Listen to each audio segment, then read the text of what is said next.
Radio नाटक किसे कैसे बनता है और उसके कौन कौन से तत्व होते हैं और रेडियो नाटक बनाने की कौन कौन सी विशेषताएं हैं। तो चलिए आज देखते हैं रेडियो नाटक कैसे बनाया जाता है। रेडियो नाटक एक श्रव्य माध्यम है जो सिर्फ सुना जाता है। रेडियो नाटक सिनेमा तथा रंगमंच से मिलती जुलती विधा है। रेडियो नाटक में ध्वनि प्रभावों का विशेष महत्व होता है। रेडियो नाटक में सिर्फ ध्वनि का विशेष महत्व होता है, इसी के द्वारा सब कुछ संप्रेषित किया जाता है। सिनेमा और रंगमंच की तरह चरित्र होते हैं। चरित्र या पात्रों के द्वारा ही संवाद बोले जाते हैं। इसमें ध्वनि, संगीत तथा स्वर का विशेष महत्व होता है। संवादों के कारण ही कथानक आगे बढ़ता है और रेडियो नाटक में आदि, मध्य और अंत होता है। इसमें न तो दृश्य होते हैं और न वेशभूषा का महत्व होता है। यह एक श्रव्य नाटक है।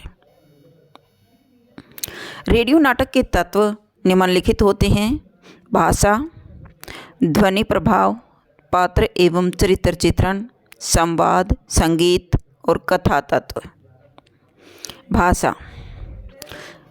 रेडियो नाटक की भाषा एक मूल आधार है। यही बोलने और सुनने के काम आती है। भाषा स्पष्ट होनी चाहिए, तभी वक्ता की बातें श्रोताओं के समझ में आ सकती हैं। भाषा से ही रेडियो नाटक श्रोताओं को आकर्षित कर सकता है। इसलिए रेडियो नाटक की भाषा सहज, सरल और स्पष्ट होनी चाहिए। सेकंड पॉइंट है ध्वनि प्रभाव। ध्वनि का अर्थ है रेल, तूफान, वर्षा, कारखाना, बादल आदि की ध्वनियाँ जिनका प्रयोग नाटक के प्रसारित करते समय प्रयोग किया जाता है।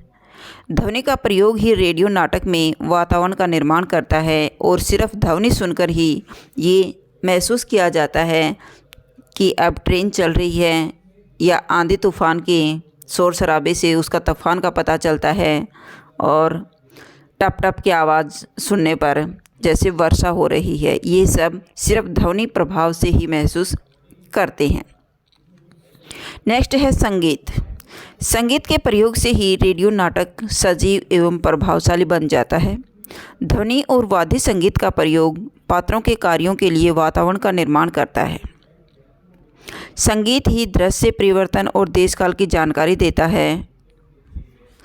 तो रेडियो नाटक में संगीत का होना भी बहुत ज़रूरी है।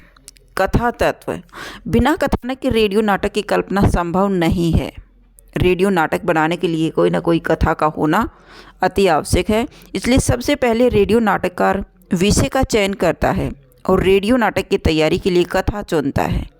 कथा के द्वारा ही श्रोता की जिज्ञासा उत्पन्न की जाती है, जहाँ से रेडियो नाटक का आरंभ होता है। नेक्स्ट है संवाद। रेडियो नाटक के लिए संवाद छोटे और प्रभावशाली होने चाहिए।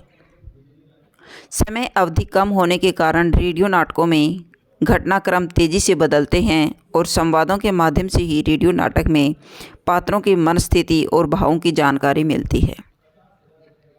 संवाद होते हैं एक दूसरे पात्र में बातचीत। नेक्स्ट है पात्र योजना। रेडियो नाटक की समय अवधि 15 मिनट से 30 मिनट तक की होती है, इसलिए इसमें पात्रों की संख्या कम होती है। इसमें 5 या 6 पात्र ही काफ़ी होते हैं। अब देखिए रेडियो नाटक की विशेषताएं। रेडियो नाटक का कथानक केवल एक घटना पर आधारित नहीं होना चाहिए।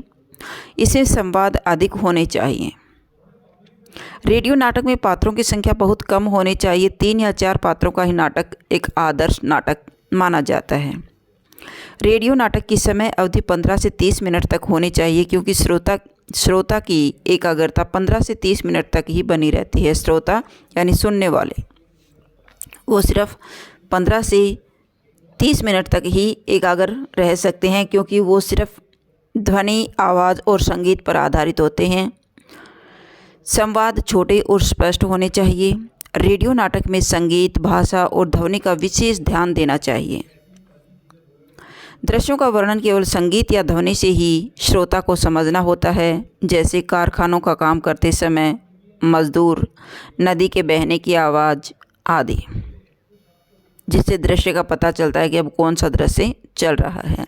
रेडियो के पात्रों को हम केवल उनकी आवाज़ से ही पहचान सकते हैं। पात्रों का वाचक और वाचिका, पात्रों को वाचक वाचिका कहते हैं।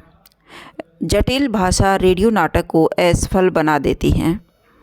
तो ये थी आपके रेडियो नाटक की कुछ विशेषताएं। अगर आपको मेरी वीडियो अच्छी लगी हो तो प्लीज़ लाइक कीजिए, शेयर कीजिए और सब्सक्राइब करना न भूलें। फिर मिलते हैं नेक्स्ट वीडियो में। Bye bye.